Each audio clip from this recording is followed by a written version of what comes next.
Hey everyone, it's Tammy, and I thought I'd sit down. I'm on my way out for a hike, but I wanted to actually get this done, recorded before I did, because it's just like, it's there. It's there to share. And it's on single constituents. I just really kind of wanted to get down on the to the nitty gritty on single constituents on as far as my perspective is concerned.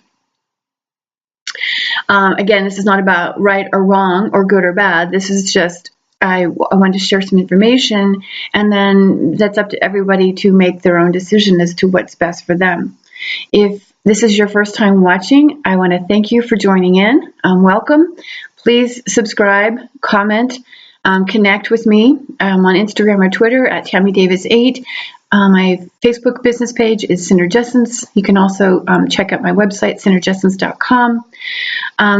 By nature, I'm an aromacologist as well as an olfactory therapist. Now, what do those things mean? What do those titles mean, right? Well, aromatology, if you actually go out and look it up, it's pretty much all about scent, as is olfactory therapy. In fact, I even think I saw something on Facebook that they labeled it olfactory therapy, but it is a multi-level company, not even necessarily an essential oil company.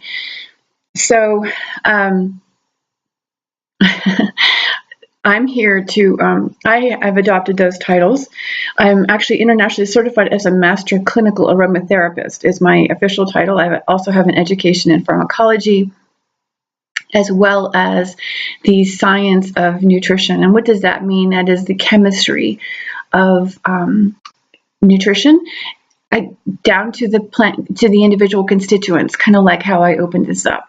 And aromatology involves the pairing of essential oils and, well, specific essential oils, personalized essential oil recommendations with nutrition.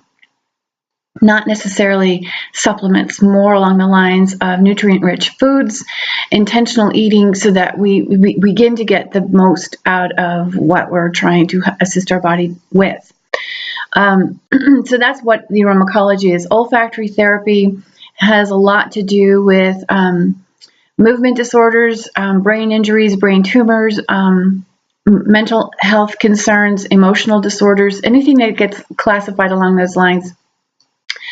Anxiety, depression, addiction recovery, anything benefits from olfactory therapy. And I have been practicing olfactory therapy for a very long time. I haven't spoken a lot about it, but the fact is that I'm really up on it at this point, primarily because there's plenty of evidence demonstrating the effectiveness of essential oils in the management of psychiatric disorders. Things like Alzheimer's, Parkinson's, and so forth. So I'm really just pumped that I've got, again, I always talk about this as evidence-based work. So yeah, that's the reason I'm talking about it. You can also join me on Patreon. Everything is in the description box below on how to locate me on Patreon. I am forming a membership group where we talk about epigenetic hygiene. Now, I'll briefly describe that here. What does that mean? It is actually improving epigenetic function. The epigenome, also known as the methylation pathway to those who go get their DNA tests and are looking at methylation and MTHFR and so forth. It is an adaptable component to our genome, and so learning how to work with this is where aromatology actually comes in. So learning how to work with it, understanding what's really going on so that we can, again, better affect our health and wellness. And so that's on Patreon. You can join me at, beginning at $10 a month. So check it out. And like I said, connect with me anywhere. For those of you who are returning, I really appreciate you. I appreciate everybody who's watching this. I am itchy this morning for some reason. Maybe I'm a little bit nervous. I have no idea. At any rate, no, I'm not nervous. I'm just excited. So today, like I said, I wanted to talk about single constituents. Now, what brought me to the computer is the idea of taking calcium in a supplement form.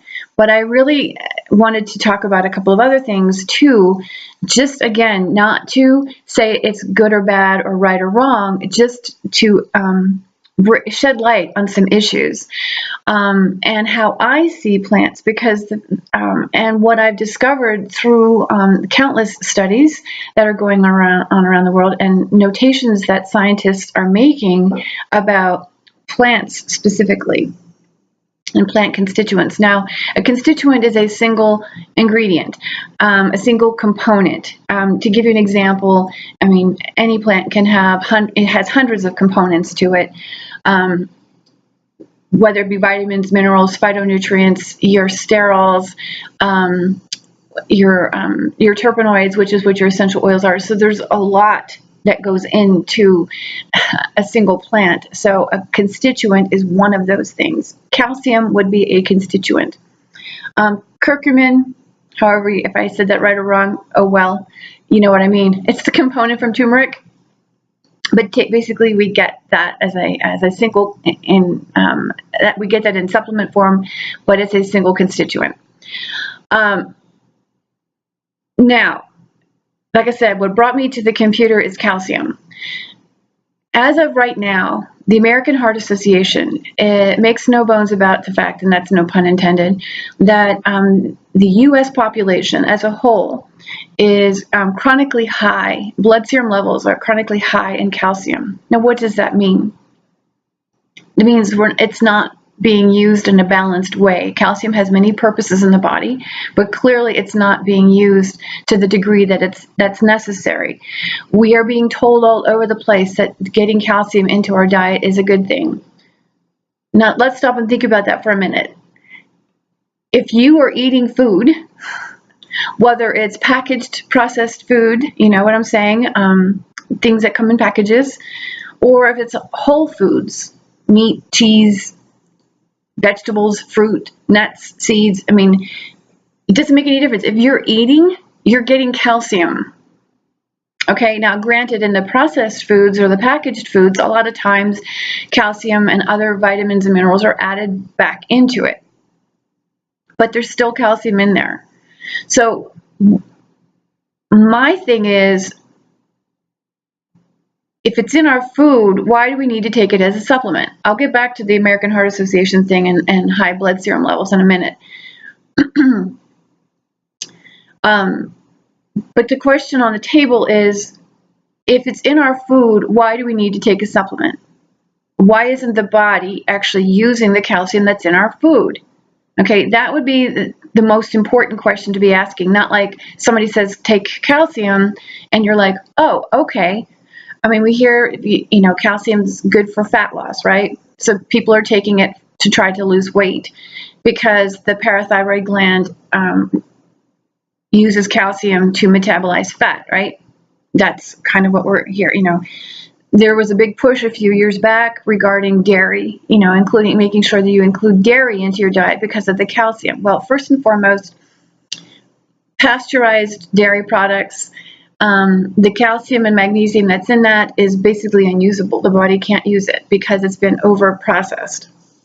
If you really want a good source of calcium and magnesium, you're going to want to get it in raw foods primarily, you know, raw cacao, maca root, chia seeds. You know, these things are very good. Of course, your vegetables are also very good. I think at one point, I don't remember the specific number off the top of my head, but I do believe your dark greens are very high in calcium as far as comparatively speaking to dairy. So I have people all the time, because I am a vegan. I have been since the day I was born. Want to know something more about that? Please visit my Synergescence page. I recently did an article on there regarding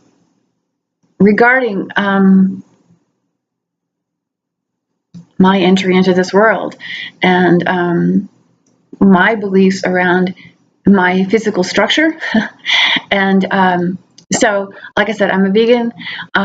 Dairy is not something I've ever wanted, even as a little girl. I didn't want meat. All I wanted was my vegetables. That's all I wanted. And there was a point in time where they made me eat meat and dairy because that's what they were being told I needed.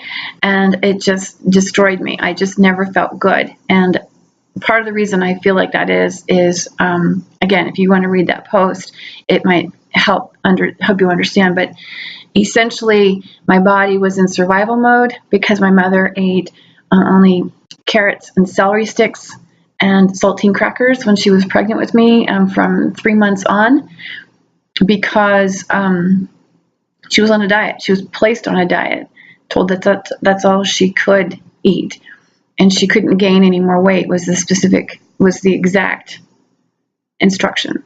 So that said, she ate minimal amounts of these foods and lost a lot of weight, although you couldn't tell it until after I was born.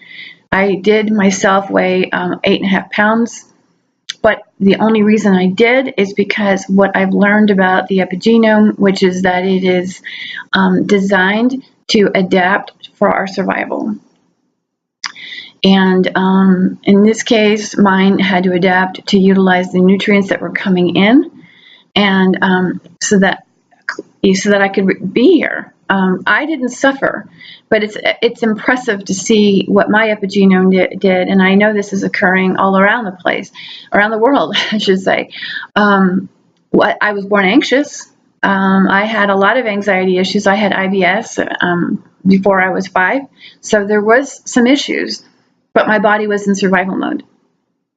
And at any rate, I never had need for these other nutrients. And so it's been an ongoing battle socially, as well as in my own mind, because I want to make sure that I remain as healthy as possible.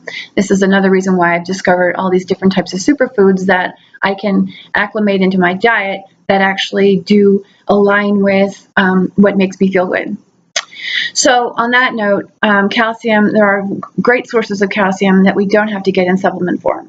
Again, we also hear calcium is good for, I've had people tell me that they take it to relax muscles, that if they get cramps in their muscles, that they take a calcium that they've been told. I was actually talking with one family, they were taking 4 different types of calciums. Now, keep in mind, calcium is a mineral, it's an ion. When it comes in supplement forms, they've had to produce it in a way that it's more than just an ion, because we have calcium ion channels, we have potassium ion channels. This is how the nervous system communicates, but the body has to digest it. So taking it in these what I would call a salt form is counterproductive, because it's actually harder on the body. Like I said, though, the American Heart Association has come forward and said that the United States population is chronically high as a whole, as a collective, as a whole, in blood serum levels of calcium. And so besides, it's also used, besides the parathyroid gland, it has many purposes, like I mentioned, even the nervous system activation, signaling, as well as immune signaling.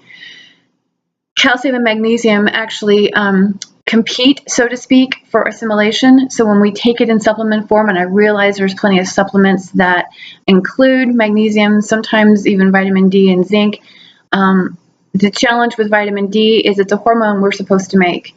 The body is designed to produce vitamin D, and there's 2 aspects to vitamin D. We, number 1, have to produce it, and number 2, we have a receptor that has to take it and transport it for further use in the body, which includes calcium.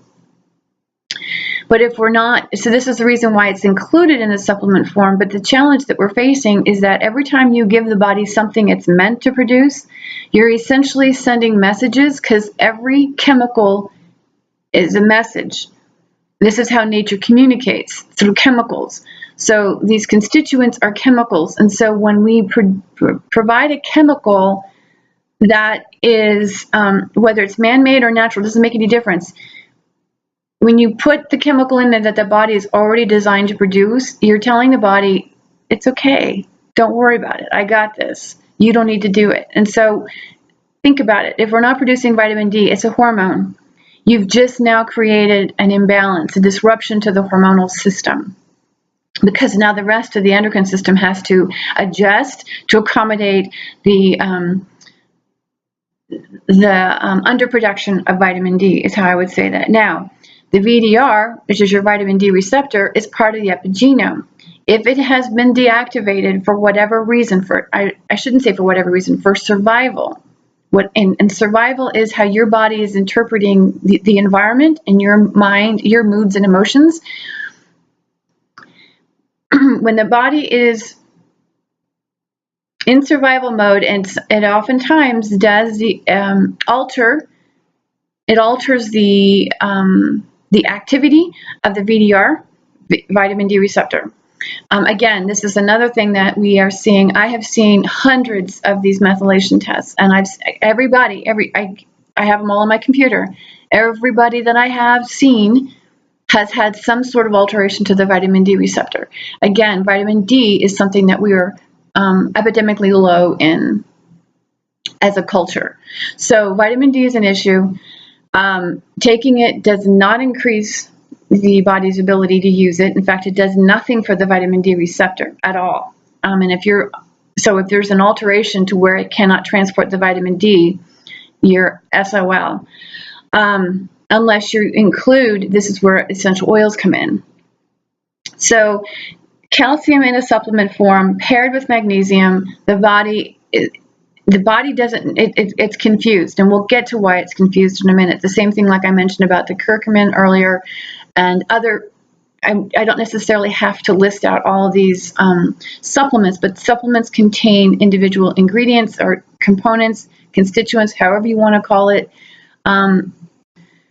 So that said, when it competes, and so typically we're not getting enough of the magnesium, and the calcium is disproportionate for what it's used, and we have a high level of degenerative disease / autoimmune disorders. But like I mentioned earlier, calcium is a primary component to activating immune activity. So mixing it with magnesium and vitamin D doesn't necessarily make a difference. I've had to take people off of it. I'm trying to remember what the example was. Once I had somebody who had high cholesterol and was taking a ton of calcium, and I had to get them off of it because you just don't, I mean, that's a death trap right there. I mean, if you have high cholesterol, number one, that tells me that you're not using vitamin D effectively, because that's a relationship there. It basically tells me endocrine disruption totally. And adding calcium to the mix isn't going to make any difference. And like I said, if you are predisposed to hardening of the arteries, run fast. If you're predisposed or living with arthritis, please stop taking these, because it is encouraging the immune system to continually be on. And while we do need calcium, let me just go back up and say, it's in your food. It's in your food. When it's in food and it's with magnesium, like I mentioned earlier, there's a lot of foods that have a calcium magnesium mix. The body knows what to do with it. Now, how does it know that, right? Well, because there's other components working with that calcium and magnesium. I mean, in the same food. Okay, so those other nutrients actually are communicating also with the body, and it helps the body to distinguish what needs to go when, and there's a better use and uptake of it. It may sound strange, but truthfully, several hundred years ago, when scientists were really coming into the chemical age, right before the birth of organic chemistry, scientists were coming forward and saying there's something in nature, there's an undeniable recognition within nature that they cannot replicate. There's just no way. And with that undeniable recognition is how to use this. It does the same thing with omega-3s and omega-6s. Taking omega-3s and omega-6s in supplement form actually increases your chances for inflammation, because both of them are necessary in the body for hormonal regulation. But when you have too much, again, because they compete for uptake just like calcium and magnesium, but when you get it in things like hemp seeds or your other nuts and or chia seeds, not flax. Don't even want to go there with this one on this time, but not flax. So chia and hemp are the two that I recommend. Walnuts are always good. I mean, but some people can't do all these nuts and so forth. So the hemp hearts and the chia seeds are the ones I'm going to focus on right now, are excellent sources of omegas. And it's because it's combined with the other nutrients in the food, the body uses them effectively.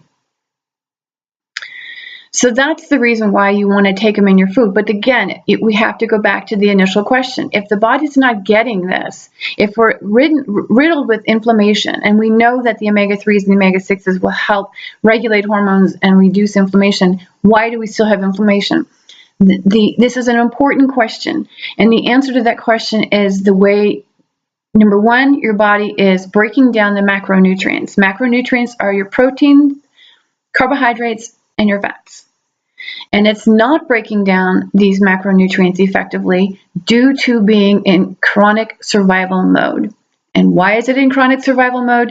Because we live in 2018 on planet Earth, and there are 45 million chemicals being consumed around the world through air, water, beverages, foods, clothing, cleaning materials, medications, pesticides, fertilizers, you name it. There's 45 million of them, and tens of thousands of them have been identified as xenoestrogens. They've been identified as being endocrine disruptors, and so this is massively a problem. This is the reason why I say every one of us, you, me, everybody, our body is in chronic survival mode. And while we want to survive, I think it's time that we give our bodies a chance to thrive. So when it's in chronic survival mode, it's not breaking these macronutrients down. Down below in the description box, I'm including the physiological effects of stress. It identifies a number of things that occur in the body. But again, the macronutrients is the most important piece, because with that, everything else falls into place. Because ultimately what happens is when the macronutrients aren't being broken down, you have larger particles floating throughout the system. The body doesn't recognize them as useful, therefore it begins to produce antibodies, hence immune reaction, and now you have a constant, endless cycle. This is the reason for epigenetic hygiene, because depending on your genome, it'll manifest in a way that is in alignment with how your genome is operating. Your genome is not defective. It's in chronic survival mode. But like I said, until these macronutrients are being broken down effectively, the micronutrients aren't being used effectively, because what happens is the body is altered. Okay, the epigenome has adjusted itself to accommodate the need to survive. And ultimately what happens is we start to produce oxidative stress. The oxidative stress is produced as a result of a switch out in the way the body's using micronutrients. So taking a ton of micronutrients, meaning your vitamins and your minerals and so forth, is not going to override the epigenome. It's just going to, a lot of it's water soluble vitamins, so you're just going to urinate them out. Other ones are fat soluble, so you're going to store them in your fat tissue. So it's not about taking more, it's about getting the ones that you have in your diet into your cells. And the way to do that is to help the body relieve this stress at the cellular level so that they can begin to use these macronutrients effectively. This is where your essential oils come in. Please do not ask me here what I would recommend for essential oils with regards to digestion, because digestion, even though we all have the same structure, the way ours is functioning is unique to ourselves. And so I don't believe in, nor will I ever begin to make blanket recommendations. I've done so in the past with a few things, but it's really becoming important. I attended a symposium a couple weeks back, listened to some lecturers. I was not a speaker, but I just was participating as far as the audience is concerned. And it was a relief to hear the number of colleagues of mine out there saying, we can't make universal suggestions. I mean, there are a few oils that can be used universally. At the same time, what we're talking about here, you can't. You really have to be able to select oils based on your individuality. At this point, I think it's time we throw all the books away. Those were uses for oils way back when. The human body is not the same body as it was 50 years ago, let alone 100 or 1,000 years ago. It has evolved and adapted, especially the immune system, since the early 1300s. With the advancement of technology, our system is whacked. And I mean that with all due respect. It is doing everything it can to keep us alive. So I kind of went off on a tangent there. So the reason why the macronutrients aren't being broken down is the result of the stress, the chronic survival mode. And we can relieve that at the cellular level. It's not about taking digestive enzymes. Definitely don't take probiotics. Probiotics, especially if you have skin issues like psoriasis and or eczema, taking probiotics activates the natural killer cells, and the natural killer cells are actually found in these lesions on the skin. So it's important to stay away from the probiotics. Unless you're taking antibiotics, then definitely dose yourself with probiotics, but then after that, come off of it. If you want to do anything for your digestive system at this point, due to endocrine disruption, I would suggest a betaine. More specifically, I'll put a link in here it's called Betain Plus HP. It's hydrochloric acid betaine that contains pepsin for helping to break down proteins. And this is essential because hydrochloric acid in the stomach is used to regulate the gut flora. And that's essential for cholesterol, weight, and so forth. So that would be my suggestion at the very least. I can make that, as far as a recommendation there. But really helping the body break down these macronutrients is essential.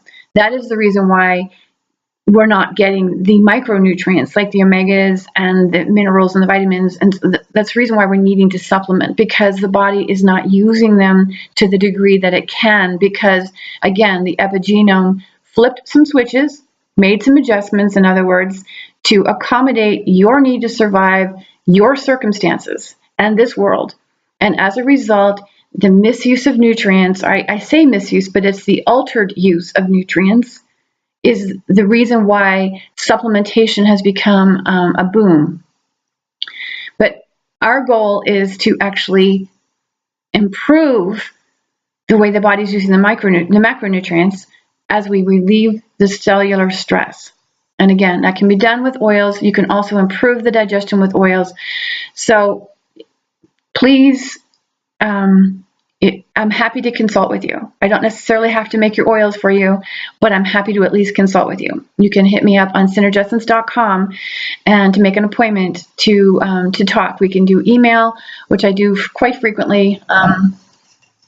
People send me things all the time, and I work with them that way. If you want to do a Skype session, I'm happy to do a Skype session. So,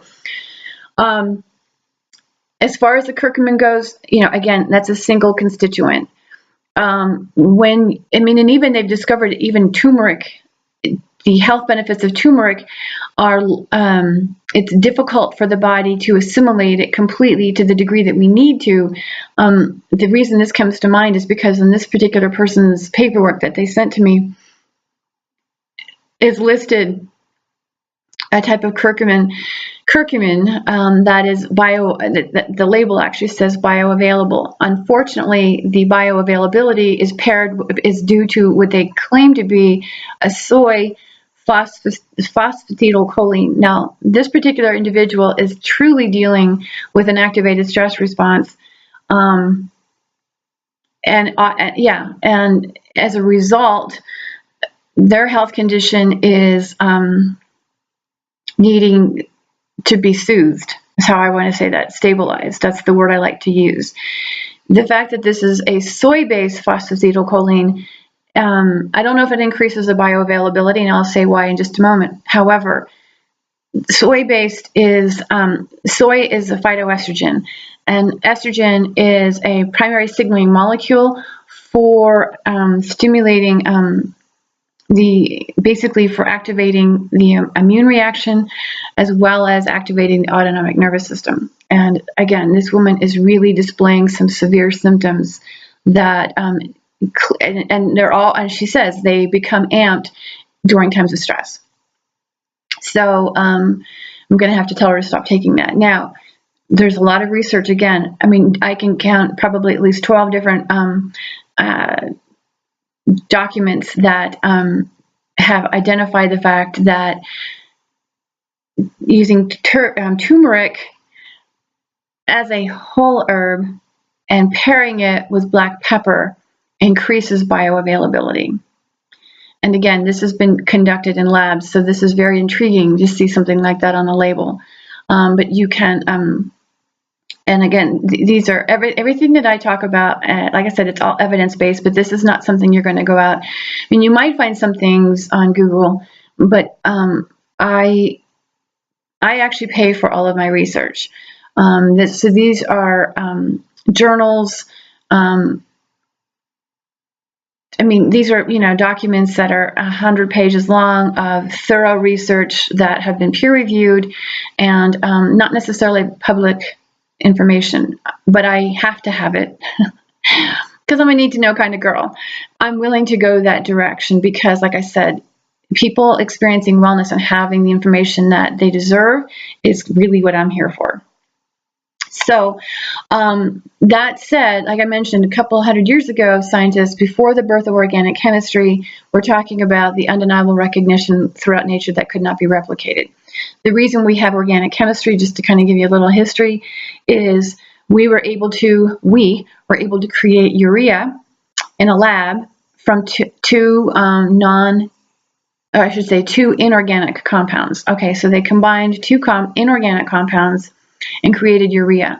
Well, urea is something that, our body produces, which is organic. So because they were able to produce an organic compound from an inorganic compounds, we have the birth of organic chemistry. That's an important thing to remember. So when you look at medications and it actually says this is an organic compound, it's not organic in the sense that it's chemical free. It's not organic in the sense that it's alive. It's organic in the sense that it replicates something in nature. Just so you know. Today's scientists don't necessarily talk about the undeniable recognition. It's a different phrasing that they use, and that happens to be synergy. I came up with the word synergescence before I realized that they had done that, because I do recognize and appreciate the synergistic effects of nature, whether it's a tall tree and plants that can grow underneath because the plants underneath don't need as much sunshine. And so there's a synergistic relationship where the tree actually almost shades the plant and protects it from too much sunlight. There is the ability of plants to communicate between one another when there's a potential threat. So there's a synergistic relationship throughout nature that I just cannot say enough about. That's the reason for the word synergescence as my business. However, scientists have identified synergy as something that is found when you have the constituents when they come in a whole plant. So there's something to be said when, just to use any essential oil for that matter, and it has myrcene and alanine and alpha-philandrine. I mean, the combination and the combination of those ingredients lead to the effectiveness and the ultimate benefit that oil provides.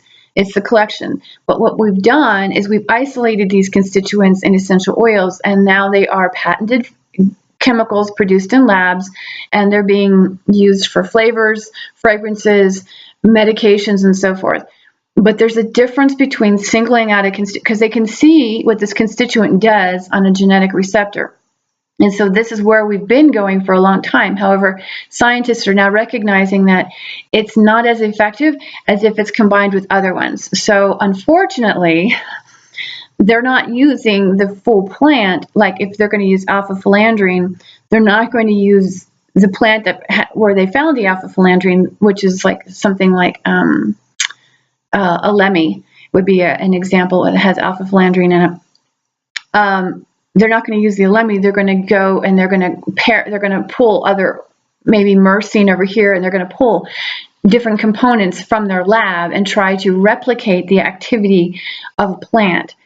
And it's not the same thing, because these individual components did not evolve together. Does that make sense? So if they didn't, if you're growing them in labs or you're producing them in labs, they're produced independently.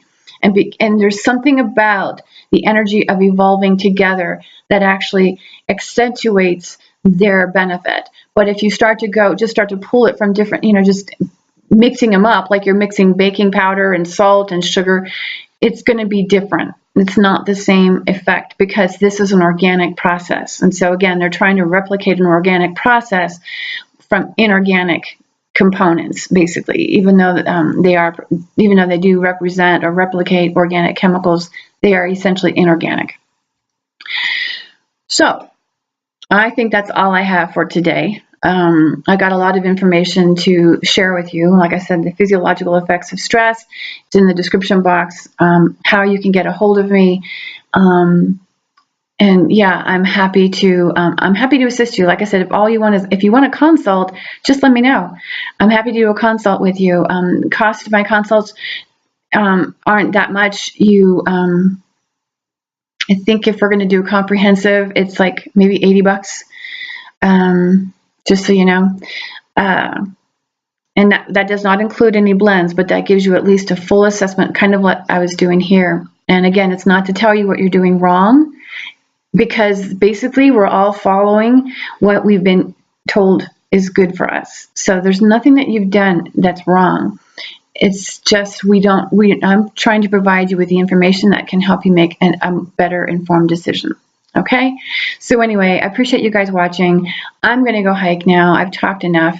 And until later, take really exquisite care of yourself.